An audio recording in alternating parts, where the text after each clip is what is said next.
এবারে সিরাতুন নবী সম্পর্কে আলোচনা করবেন আমাদের বর্ষিয়ান শিক্ষক মাওলানা হুইবুর রহমান সাহেব। মিনাশ শাইতানির রাজিম।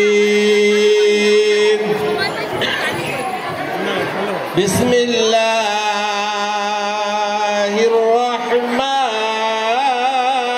রহিম।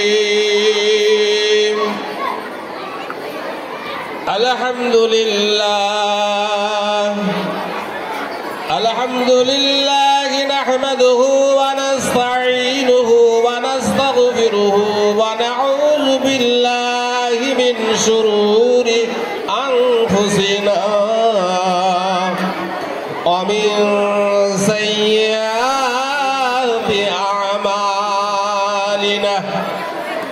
মান ইয়াহদিহিল্লাহু ফালা মুদিল্লা লাহু ওয়া মান يضلله فلا هادي له ونشهد أن لا إله إلا الله وحده لا شريك له ونشهد أن سيدنا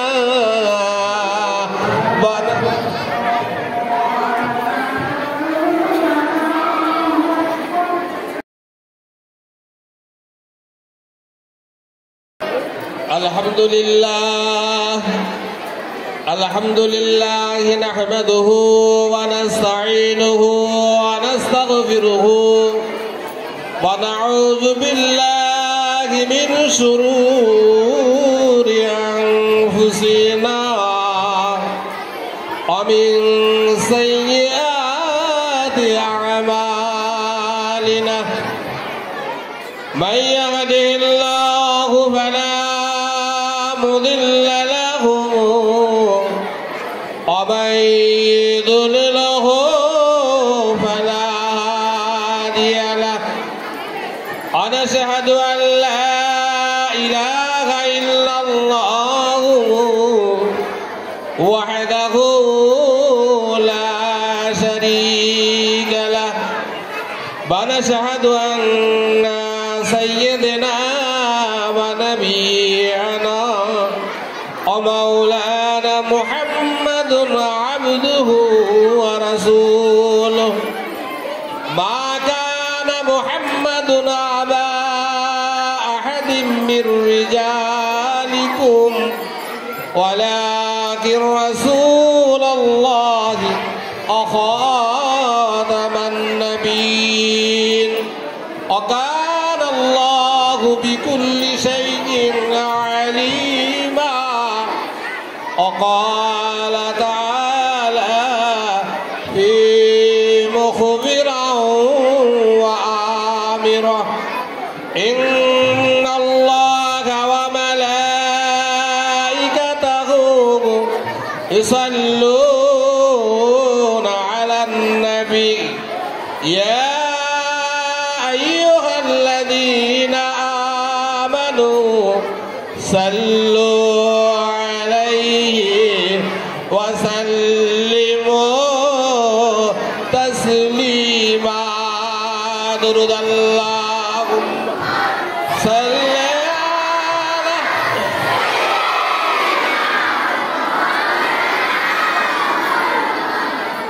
وعلى آل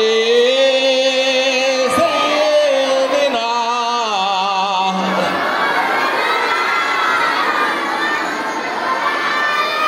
पैदा হইয়া দিনের নবী না দেখিলেন পিতার মুখ। 6 বছর বয়সেতে হারালেন যে মায়ের মুখ। আল্লাহুম্মা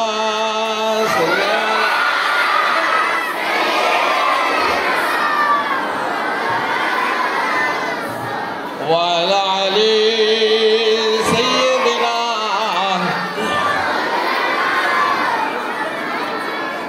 কেউ বা তোমার পাগল বলে, কেউ বা বলে জাদুকর। আল্লাহ বলেন ওহে হাবিব, তুমি আমার পয়গম্বর। আল্লাহুম্মা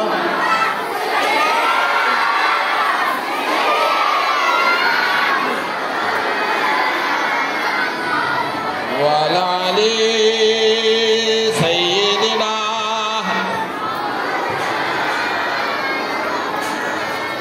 আয় হালিমা तुझे और क्या चाहिए, तेरी घर में खुदा का हबीब आ गए।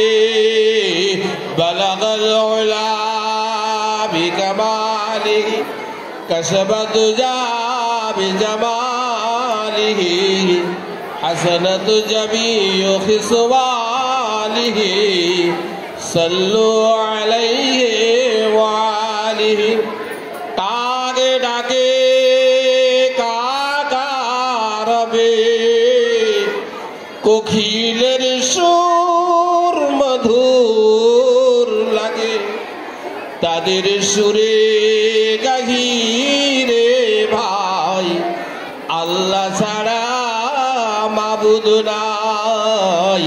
বলো সবাই লা ইলাহা ইল্লাল্লাহ, লা ইলাহা।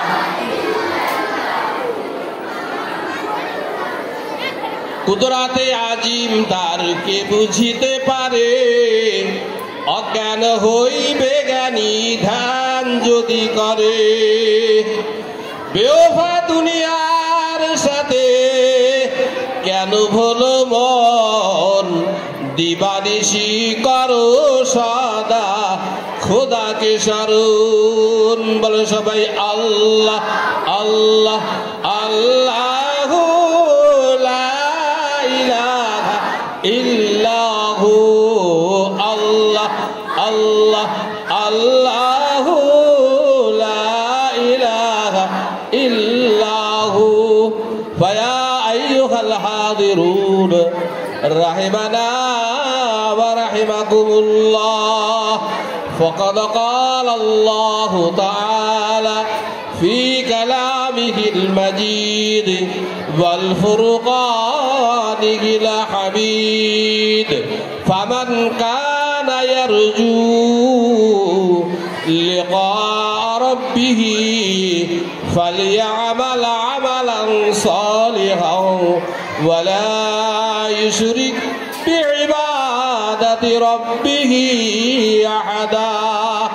قال النبي صلى الله عليه وسلم من أحب سنتي فقد أحبني ومن أحبني كان معي في الجنة أو كما قال رسول الله صلى الله عليه وسلم। উপস্থিত মঞ্চবিষ্ট আজকের সভার সভাপতি, এবার আমার সহকর্মী বিন্দু, সামনে উপবিষ্ট আমার স্নেহের ছাত্রছাত্রীরা, অনেক সময় গড়িয়েছে, আমি দুই একটা কথা বলে ছেড়ে দেবো, কেমন? আচ্ছা, একটা আমি গল্প বলি, তাই না? সময়ের সততার জন্য আমরা লক্ষ্যে পৌঁছাতে পারবো না, সবাইকে বলছি চুপচাপ শুনবে। দেখো, তোমাদেরকে সেই সকাল থেকে নিয়ে তোমাদের শিক্ষক মহাশয়রা কত সুন্দরভাবে বোঝাচ্ছে, বসো, তোমরা কিন্তু কথা মানছো না। এ যেন আর যত থামাবার চেষ্টা চলছে, তোমরা ততটাই যেন উগ্র হয়ে উঠছো, তাই না? সকলে ধীর স্থির ভাবে বসো, কথাগুলো শ্রবণ করো। এ যেন এরকমই একটা গল্প। একজন ব্যক্তি, সে কি করেছে, প্রতিনিয়ত বিছানায় পেশাব ফেরে, বুঝছো? প্রতিনিয়ত, একটা বড় লোক, বেটা ছেলে ধরে নাও, হ্যাঁ, প্রতিনিয়ত সে রাতের বেলা বিছানায় পেশাব ফেরে। এখন তার এই পেশাব ফেরার দরুনে বউ তো একেবারে ঝালাপালা হয়ে যাচ্ছে, অদৃশ্য। বাচ্চা কাচ্চার পেশাব হয়তো সে একটা আলাদা জিনিস, আর বড় মানুষের পেশাব সে তো একেবারে কি কাণ্ড না, তাই না? বউ তো ঝালাপালা হয়ে যাচ্ছে, কোনো মতেই বলে তোমার কাণ্ড জ্ঞান আছে? এই বুড়ো বয়সে এরকম ভিনগতি ঘষে, হ্যাঁ আমি কি পারি সংসার সামলাবো, ছেলেকে সামলাবো না তোমাকে সামলাবো? তো প্রায়শই এরকম করে। তো সে ব্যাটা ছেলে বলছে অতিষ্ঠ হয়ে, দেখো গো, দোষটা আমার ঠিক না। আমি রাতের বেলা ঘুমিয়ে থাকি আর স্বপ্ন দেখি, স্বপ্নের মাধ্যমে কে যেন আমাকে ডেকে নিয়ে যায়, চলো বেড়াতে যাই। এই বেড়াবার নাম করে সে নিয়ে যায়, আর পথে তো এখানে বসে একটু পেশাব ফিরে নেই। এখন ঘটনা হয়েছে কি, আমি ওই পেশাব ফিরে আমি মনে মনে ভাবি যে আমি বাইরেই পেশাব করছি। পেশাব ফেরার পরে দেখি যে ক্যাটা কাপড় সব ভিজে গিয়েছে। এখন তো বউ তোকে বলছে, দেখো তা তোমার এই প্রতিনিয়ত ডেকে নিয়ে পেশাব ফেরার কথা বলে, আমাদের গরিবের সংসার কত কষ্ট সৃষ্ট করে আমাদের চলছে, তা তুমি ওই যে তোমাকে পেশাব ফেরার কথা বলে তাকে বলতে পারো না যে আমরা গরিব মানুষ, আমাদের অনেক টাকার দরকার, আমাদের একটু সোনা দানা গহনা টাকা পয়সা দাও, আমরা বড় লোক একটু সচ্ছলতা হোক। বলছে হ্যাঁ ঠিক বলেছি, এবারে দিনে যে ঘুমিয়ে পড়বো, যদি এরকম কাণ্ড ঘটে তো আমি তার কাছে এই কথাই বলবো। এখন তারপরের দিন যথারীতি ঘুমিয়ে গেছে। রাতের বেলা যথাসময় সেই ব্যক্তি এসে বলছে চলো বেড়াতে যাবে। বলছে না, আমি তোমার কথা শুনবো না, আমি তোমার সাথে বেড়াতে যাবো না, আমি এই প্রতিনিয়ত তোমার কথা শুনে পেশাব ফিরে যাই, বউ তো ঝালাপালা হয়ে যাচ্ছে, আমরা গরিব মানুষ। তো বলছে আমার দরকার হচ্ছে, আমার বউ বলে দিয়েছে এইবার দিন যখন ডাকবে টাকা পয়সা চাবে, তো আমার টাকা পয়সার দরকার, আমার সোনা দানা গহনার দরকার, তো আমাকে এই দিতে হয়। বলে ঠিক আছে চলো। এবারে তাকে নিয়ে একে রাজার ধনভাণ্ডার তাকে বসিয়ে সোনা দানা টাকা পয়সা একেবারে অঢেল কাণ্ড। তাকে বলে তুমি বস্তা ভরে যত পারবে না। ও বেটা জীবনতে এত টাকা পয়সা সোনা দানা গয়না দেখেনি। একারে গোডাউনের দোর খোলা পেয়ে বস্তায় এত ভরা ভরেছে যে এইবারে তো নিয়ে যেতে হবে নাকি, ওর মাথায় তুলে দিয়েছে। মাথায় যখন ওই সোনা দানা গহনার টাকার বস্তা তুলে দিয়েছে, ছাড়তেও পাচ্ছে না, ও একেবারে খুব কষ্ট সৃষ্ট করে নিয়ে যাচ্ছে। এত কষ্ট, এত ভারী যে কষ্টের চোটে পায়খানা ফিরে দিয়ে। তাহলে এসবগুলো স্বপ্নে হচ্ছে তো নাকি? এখন পায়খানাটা যাবে কোথায়, বাইরে না ক্যাটা কাপড়ে? এবারে ঘুম ভেঙে গেছে, যথাসময়ে বউ ক্যাটা কাপড় পোছাতে যে দেখে সর্বনাশ, আগে তবু পেশাব টেশাব ফিরছে, এখন তো পায়খানা, এ তো দুর্বল। বলে তোমার মদ্দালোক, তোমার কোনো কাজ আছে কি? হ্যাঁ, ই কি কম্ম তুমি করলে? হ্যাঁ, তো বলছে এক কাজ করো, তোমার আর ওইসব টাকা পয়সা আমরা শোন, এইরকম এত বস্তা টাকা মাথায় নিয়ে কষ্টের চোটে এই কাণ্ড ঘটে গেছে। বলছে ঠিক আছে, আজ থেকে তোমার পায়ে পড়ি, আর তোমার সোনা দানা কানে টাকা পয়সা নিয়ে আসতে হবে না, সে আগে যা হচ্ছিল তাই হোক, ওটা পেশাবটা হোক, তবু আমি বাঁচব করি। এই টাকা পয়সা সোনা দানা নিয়ে আসতে গিয়ে কি সব পায়খানায় ভরে দিচ্ছে, তাই না? তো তোমাদেরকে আমাদের এই শিক্ষক মন্ডলী মহাশয়রা সকলে যে বলছে বাবা বসো, কত সুন্দর সুন্দর কথা, ভালো হবার কথা, তো ভালো না হয়ে সে আরো খারাপ হয়ে যাচ্ছ। তো ওই পেশাব ফেরার মতো আর কি, তোমরা বাবা বসো, বেশি দরকার নেই। আর জিনিসটা বুঝতে হবে, প্রত্যেকটা জিনিস, আমার কথাটা যে 1 মণ ওজনের হয়, তোমাদের 10 মণ ওজনের আখের লাগবে, বোঝা লাগবে। একটা কথা মনে পড়ে যায়, এক ব্যক্তি বিয়ে করবে, এখন সে কি করেছে, গরিব মানুষ, বিয়ে করতে গেলে ড্রেসপত্র তো লাগে, শিরোয়ানি লাগে, বিয়ের ড্রেসপত্র। তো একজনের কাছে যেয়ে বলছে ভাই আমি তো বিয়ে করতে যাব, আমার তো কোনো জামা কাপড়, নূতন জামা কাপড় নেই, তো তোর ড্রেসটা একটু দিবি? বলতে ঠিক আছে ভাই দিলাম, তুই নিয়ে যা, এই শিরোয়ানি পরে তুই বিয়ে করতে যাবি। এখন ও যখন শিরানি দিয়েছে, ও খুশি মনে তাকে দাওয়াত করেছে, ভাই তুই আমার বিয়েতে তুই যাবি। এখন যথারীতি বিয়ের বর সাজিয়ে যখন নিয়ে যাওয়া হয়েছে, বিয়ে বাড়িতে বরের আসনে বসে আছে, এমন সময়তে সমস্ত পাড়ার লোকেরা বর দেখতে আসছে। এই হয় কি না আমাদের এখানে? আর তোমরা তো একেবারে কি কোথায় ফাটাও, তাই না? একেবারে বর এসেছে, একে সকলে পাড়ার মেয়েরা আসে, ছেলেরা আসে, বুড়োরা আসে, সকলে তো দেখো, কিন্তু ওর গায়ে যে জামাটা শিরানিটা আছে ওটা আমার। আচ্ছা বলো, এইরকম সব মানুষের লোক এরকম বোধশোধ আছে? বরের প্যাস্ট্রিজ যাবে না, মান সম্মানে লাগবে না? এখন সবাই শুনে গিয়েছে, তখন পাশে বলছে এই বোকা, তো তোর এই কথাটা বলার কি দরকার ছিল? বলতে কি বলবো, তুই বলতে পারছিস শিরানিটা আমার না, বা এইসব কথা বলার দরকার ছিল? বাস ঠিক আছে। ও দল চলে গেছে, আর এক দল এসছে। এখন সবাই বর দেখে খুব খুশি, বলছে ভাই এই বর দেখছে তো দেখো সব ঠিক আছে, কিন্তু ওর গায়ের যে জামাটা আছে না ওটা আমার না। এরা রেগে বলছে এই বোকাটা, এটাও কি বলার দরকার ছিল? তো বলে কি হবে, বলে এ সম্পর্কে কোনো কথা হবে না। আর এক দল চলে, আর এক দল এসছে, সবাই বর দেখে খুশি, বলছে ভাই বর দেখতেছো দেখো, কিন্তু ওর এই শিরানি বা জামা সম্পর্কে কোনো কথাই হবে না, তাই না? তাহলে এই নির্বোধ, এরকম নির্বোধকে কি কোনো সময় বোঝানো যায়?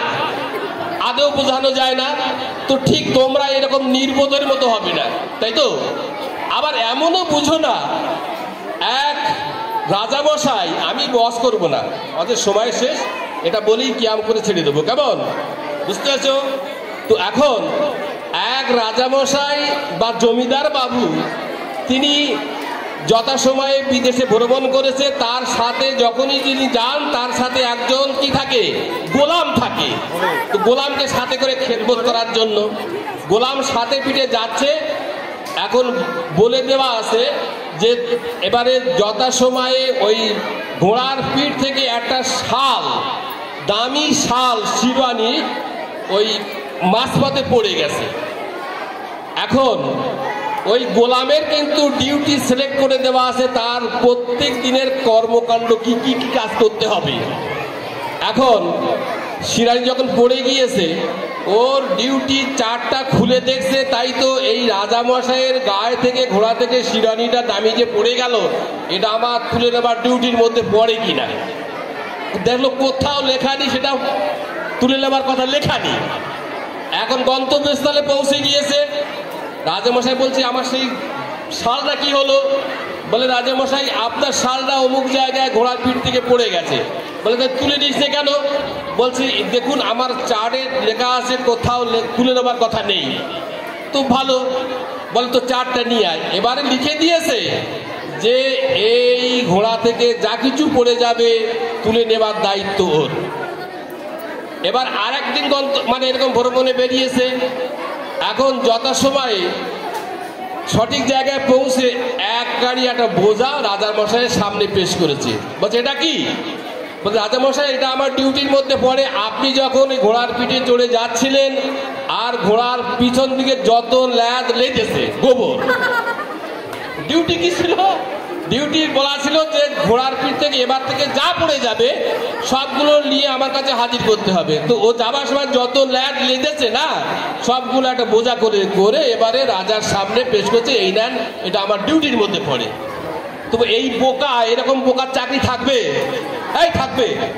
আদৌ থাকবে না। তাহলে এরকম নির্বোধের মতো বুঝলে হবে না। যাই হোক, আমাদের সকলকে বুঝতে হবে আজকে বিশ্ব নবী দিবস উপলক্ষে কিছু বক্তৃতা আলোচনা হয়েছে, আমরা এখনই শেষ করে দেব।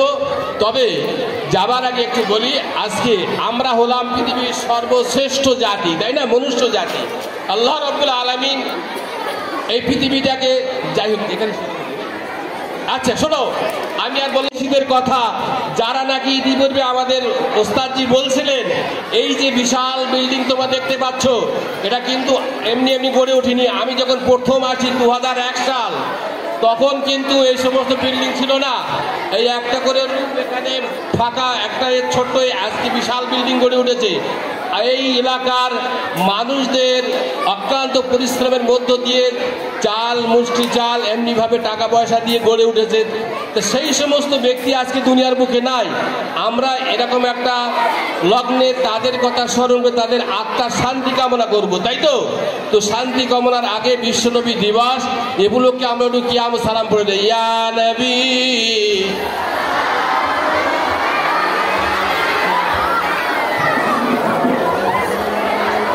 সরে যা, এই সরে যা।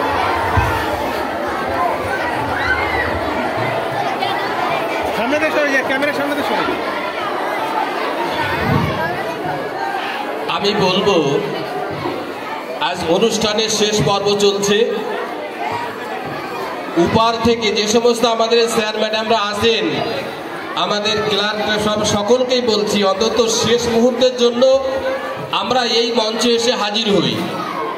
কারণ আমরা যে ধর্মের বা যে হোক না কেন, আমরা আমাদের নিয়ম অনুসারে আমরা স্রষ্টার কাছে এই সমস্ত মনীষীদের আত্মা কামনা শান্তি কামনা করব। আপনারা আপনাদের মতো করে চুপচাপ বসে মৌনতা অবলম্বন করে তাদের রুহের মাগফিরাত কামনা করবেন, এটাই আমি আশা করব। অন্তত সকলের উপস্থিতি, আমাদের রাজু স্যার এমনিভাবে, আমাদের অমিত স্যার, তোমরা লাইব্রেরিতে আসে দেখতে পাচ্ছি, তোমরা চলে এসো এখানে। সকলকে আমি এখানে আসার জন্য আমন্ত্রণ জানাচ্ছি। সকাল থেকে নিয়ে আপনাদের অক্লান্ত পরিশ্রমের মধ্য দিয়ে এই অনুষ্ঠান সমাপ্তির পথে, তো শেষবারের জন্য আমি আপনাদের কাছে এই আশা করছি আপনারা সকলে মঞ্চে আসুন। আমাদের শাহাবুদ্দিন স্যার বা সকলে যারা এখানে নেই উপস্থিত, সকলকে আমি এখানে আসার জন্য আহ্বান করছি। ইয়া নবী সালাম আলাইকা, ইয়া রাসূল সালাম আলাইকা, ইয়া হাবিব সালাম আলাইকা, সালাওয়াত আশরাকাল বদরু আলাইনা মিন সানিয়াতিল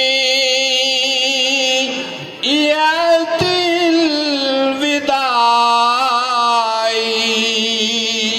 ওয়াজাবা শুকরু আলাইনা মাদা লিল্লাহি দাই ইয়া নবী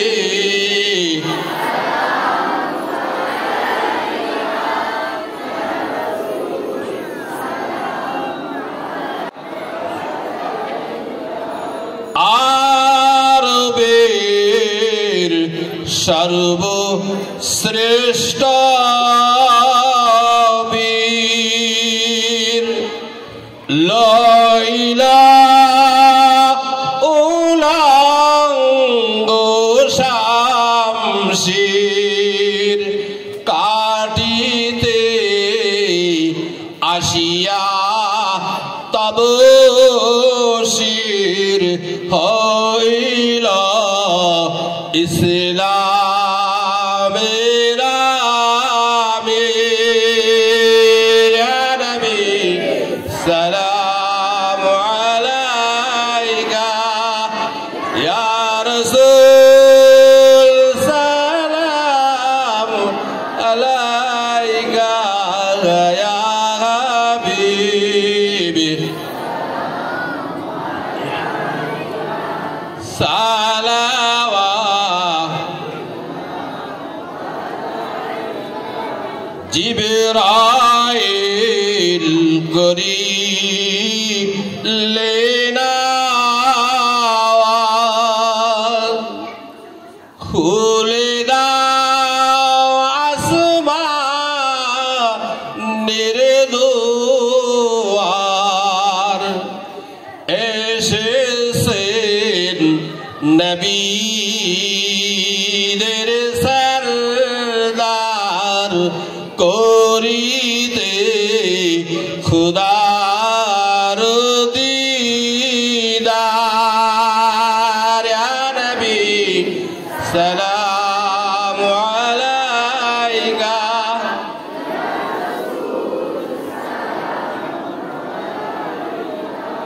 ইয়া হাবিবি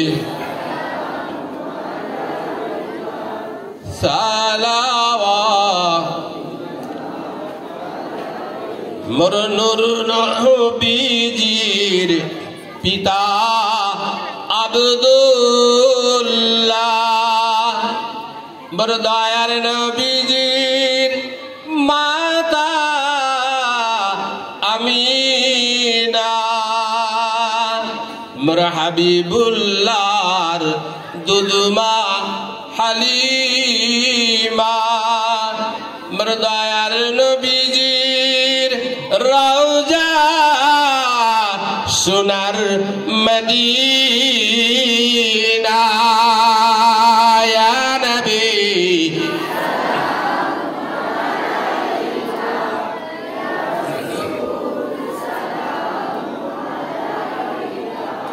ইয়া হাবিবি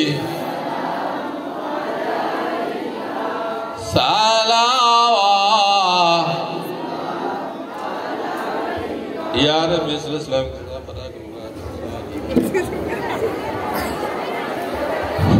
সকলে বিসমিল্লাহ সহকারে সূরা ফাতিহা তিনবার সকলে বসে বসে বসে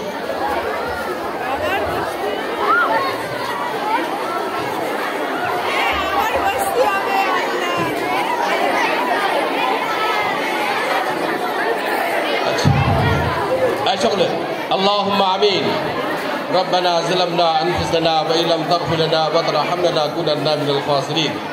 আয় মাওলাল কারীম, সেই সকাল থেকে নিয়ে যাবত আমরা বিশ্ব নবী দিবস উপলক্ষে ছাত্রছাত্রী শিক্ষক মণ্ডলীর সকলে মিলিত প্রচেষ্টায় এই কাজ সম্পন্ন করা পথে মাওলা দয়া করে আমাদের সকলের দোয়াকে আপনার শাহী দরবারে কবুল করলেন মাওলা। আল্লাহ আমাদের যে সমস্ত ছাত্রছাত্রী আজকে আমাদের সম্মুখবিষ্ট এদের সকলকে মেধাশক্তি দান করো মাওলা। এরা যেন ভালো করে লেখাপড়া শিখে আল্লাহ তাদের মূল লক্ষ্যে পৌঁছাতে পারে মাওলা। আমি এদের সার্বিক কল্যাণ কামনা করছি মাওলা। বিশেষ করে আজকে এই দোয়ার অনুষ্ঠানে এই মাদ্রাসার যে সমস্ত প্রতিষ্ঠাতা যাদের অক্লান্ত পরিশ্রমের